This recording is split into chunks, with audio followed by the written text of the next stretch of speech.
बिस्मिल्लाहिर्रहमानिर्रहीम। आज हमारा फिजियोलॉजी का लेक्चर नंबर 18 है। एनाटमी में आपने ये तमाम जो रेस्पिरेटरी सिस्टम्स हैं और इसकी किस किस पे मुश्तमिल होता है वो आपने डिटेल से पढ़ा था, लेकिन यहाँ पे जो मेन फंक्शन है वेंटिलेशन, रेस्पिरेटरी सिस्टम का जो मेन फंक्शन है वेंटिलेशन, वो आप डिटेल से स्टडी करेंगे। सबसे पहले respiratory system is consisting of two tract, upper respiratory tract and the lower respiratory tract. जो अपर रेस्पिरेटरी ट्रैक है वो कंसिस्ट होता है नोज़ पे, फेरिंग्स एंड एसोसिएटेड स्ट्रक्चर्स, लेकिन जो लोअर रेस्पिरेटरी ट्रैक है वो उसमें larynx, trachea, bronchi and the lungs शामिल हैं। प्रिंसिपल पर्पस क्या है इसका रेस्पिरेशन का? सबसे पहले the purpose is to supply, जो प्रिंसिपल पर्पस है रेस्पिरेशन का, जैसा कि नाम से जाहिर है, इसका जो प्रिंसिपल पर्पस है वो है कि ऑक्सीजन को सप्लाई करना और कार्बन डाइऑक्साइड को एक्सहेल करना। ऑक्सीजन को इनहेल करना बॉडी में, लंग्स से जो है वो फिर आपके पूरे ब्लड में शामिल हो जाती है, और एक्सहेल करना कार्बन डाइऑक्साइड को।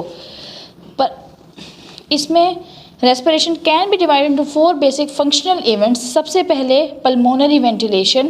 Pulmonary ventilation is consisting of the inhale and the exhale of the oxygen and the carbon dioxide, इसे हम कहते हैं पल्मोनरी वेंटिलेशन। और दूसरा जो है डिफ्यूजन ऑफ द ऑक्सीजन। जो ऑक्सीजन जा रही होती है, जब ऑक्सीजन आप इनहेल करते हैं और एक्सहेल करते हैं, तो यहाँ पे जो डिफ्यूजन का मेथड है वो फॉलो होता है, डिफ्यूजन ऑफ ऑक्सीजन और carbon dioxide between the alveoli and the blood. Alveoli जब वो ऑक्सीजन डिफ्यूज़ होती है और कार्बन डाइऑक्साइड, तो सबसे पहले वो जो आपके एल्वियोलाई है उसमें दाखिल होती है। उसमें दाखिल होने के बाद वो आपके ब्लड तक पहुंच जाती है। फिर ब्लड के में पहुंचने के बाद जो आपके ऑक्सीजन है वो different tissues and the body cells में पहुंच जाती है। इस तरह से पूरी बॉडी में जो है ना आपकी ऑक्सीजन क्या होती है, डिस्ट्रीब्यूट हो जाती है इन द प्रोसेस ऑफ। तो इसमें मैकेनिज्म डिफ्यूजन का क्यों फॉलो होता है? क्योंकि सबसे पहले वो एल्वियोलाई से ब्लड में शामिल हो रही है, तो यहाँ पे जो कंसंट्रेशन ऑक्सीजन की जहाँ पे ज़्यादा है, हायर कंसंट्रेशन, फिर वो लोअर कंसंट्रेशन की तरफ मूव करती है। तो इस तरह से एल्वियोलाई से वो ब्लड में शामिल हुई, फिर ब्लड से वो जो दूर वो तमाम सेल्स हैं, तमाम बॉडी टिश्यूज़ हैं, वहाँ तक पहुँच जाती है। सेकेंड स्टेप है transport of oxygen and the carbon dioxide in the blood and the body fluid to and from the cell. वो बात जो मैंने अभी पहले रिपीट की थी। और फिर regulation of the ventilation. Fourth mechanism क्या है, प्रिंसिपल क्या है? Regulation of ventilation. वेंटिलेशन क्या है? सांस लेने का अमल। वेंटिलेशन सांस लेने का अमल, उसे भी ये क्या करती है, रेगुलेट करती है। अब आ जाए पल्मोनरी वेंटिलेशन। पल्मोनरी वेंटिलेशन जो है वो मुश्तमिल होती है लंग्स। इसमें पल्मोनरी वेंटिलेशन में कौन से उस पर मैकेनिज्म मुश्तमिल है? लंग्स इसमें इन्वॉल्व होते हैं। और इसके साथ साथ वेंटिलेशन, पल्मोनरी वेंटिलेशन का मतलब क्या है? ब्रीथिंग, लंग्स की ब्रीथिंग। अब वो ब्रीथिंग जब करते हैं तो 2 मैकेनिज्म से ब्रीथिंग हो रही होती है। सबसे पहले इंस्पिरेशन और फिर एक्सपिरेशन। इंस्पिरेशन इनफ्लो है और एक्सपिरेशन आउटफ्लो है ऑफ द एयर बिटवीन किसके? Lungs and the atmosphere. Inspiration और एक्सपिरेशन क्या है? एक्सपायरेशन और inspiration is the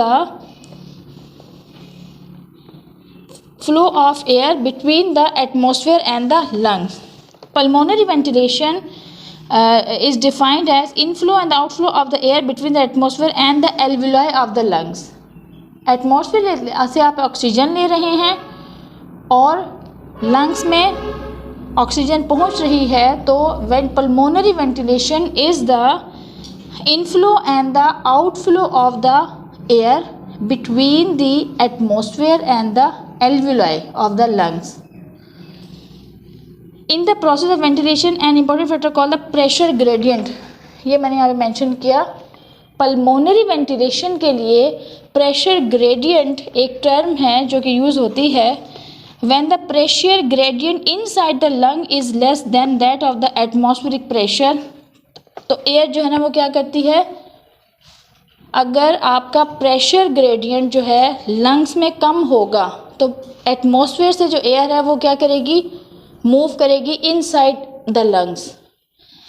pulmonary ventilation में प्रेशर ग्रेडियंट एक टर्म है जो कि स्पेसिफिकली यूज़ होती है ये डिफ़ाइन करने के लिए कि जब लंग्स में प्रेशर कम होता है तो एटमॉस्फेयर से एयर जो है ना वो आपके लंग्स में मूव करेगी, और जब प्रेशर ग्रेडियंट जो है ना आपके लंग्स में ज़्यादा है तो वो एयर जो है ना वो आपके लंग से outside the in the atmosphere move करेगी। तो इन दोनों मैकेनिज़्म की वजह से इंस्पिरेशन और एक्सपिरेशन जो है ना वो दोनों ये मैकेनिज़्म काम कर रहे होते हैं। अब इंस्पिरेशन में क्या है कि ऑक्सीजन का इन हो जाना, तो इसमें आपके जो एसोसिएटेड ऑर्गन्स हैं, प्रिंसिपल जो मसल्स हैं वो डायफ्राम है and external intercostal muscles. Diaphragm आपका, इसमें एक डायफ्राम काम कर रहा होता है और उससे एसोसिएटेड इंटरकोस्टल मसल्स होते हैं। साथ में जो एक्सेसरी मसल्स हैं उसके ज़रा डिटेल में जाने की ज़रूरत नहीं है, आप एक दफ़ा रीड कर लीजिएगा। वो हैं sternocleidomastoid, scaleni, serratus anterior and the pectoralis minor. ये आपके एसोसिएटेड मसल्स हैं जो कि इन्वॉल्व हैं in the process of the inspiration. अब ये होता क्या है कि जब सबसे पहले जब इंस्पिरेशन होती है तो उसमें जो आपका डायफ्राम है उसकी क्या हो जाती है, कॉन्ट्रैक्शन हो जाती है। डायफ्राम की कॉन्ट्रैक्शन जब होगी तो ये इंक्रीज़ करता है ventricular diameter and the chest cavity. Contraction होगी डायफ्राम की तो इससे जो चेस्ट कैविटी है उसके डायमीटर को इंक्रीज़ करेगा। कॉन्ट्रैक्शन ऑफ इंटरनल एक्सट्राकोरल ribs pull upward and sternum push forward, anterior posterior diameter of the chest cavity increase. क्योंकि आपको क्या करनी है, इंस्पिरेशन करनी है, तो जब ये कॉन्ट्रैक्शन होती है डायफ्राम की तो उससे जो आपका चेस्ट कैविटी है उसका डायमीटर क्या हो जाता है, इंक्रीज़ हो जाता है। डायमीटर इंक्रीज़ होगा तो आपकी एयर जो है ना वो इनहेल होगी ना, उसकी वजह से एक्सपेंशन हो जाती है। फिर लंग्स की, लंग्स क्या हो जाते हैं, इससे फैल जाते हैं। लंग्स के फैलने के नतीजे में intra alveolar pressure and intra thoracic pressure decrease, ये प्रेशर डिक्रीज होता है। Air moves from the atmosphere to the lungs and the inspiration process take place. Clear है ये इंस्पिरेशन। अब सेकेंड मैकेनिज्म है एक्सपिरेशन। एक्सपिरेशन जब होगी तो इससे क्या होगा, relaxation of the inspiratory muscles. इस पर इंस्पिरेटरी मसल रिलैक्स हो जाएंगे। इनके रिलैक्स होने की वजह से डिक्रीज़ करता है vertical and the anterior posterior diameter of the chest cavity. Chest cavity का डायमीटर जब डिक्रीज़ होगा तो उससे size of the lungs decrease होगा। साइज़ ऑफ लंग डिक्रीज़ हुआ, इंक्रीज़ करेगा intra alveolar and intra thoracic pressure. Alveolar pressure increase from, इतना pressure increase होगा, air move from lungs alveoli to the atmosphere and the, इससे आपकी जो air है वो एक्सहेल हो जाएगी और एक्सपिरेशन प्रोसेस टेक प्लेस। तो ये दो डिफरेंट मैकेनिज़्म हैं। You have to remember this mechanism के इंस्पिरेशन और एक्सपिरेशन पल्मोनरी वेंटिलेशन में किस तरह से हो रहे होते हैं, और इसी तरह से आपने डायग्रामेटिकली जो है ना ये एग्ज़ाम में पूछ जा सकते हैं। नेक्स्ट है पल्मोनरी वॉल्यूम्स। ये आप के हम या तो pulmonary volume and pulmonary capacities जो है ना हम नेक्स्ट टॉपिक में इंशाल्लाह इनको कवर कर लेंगे।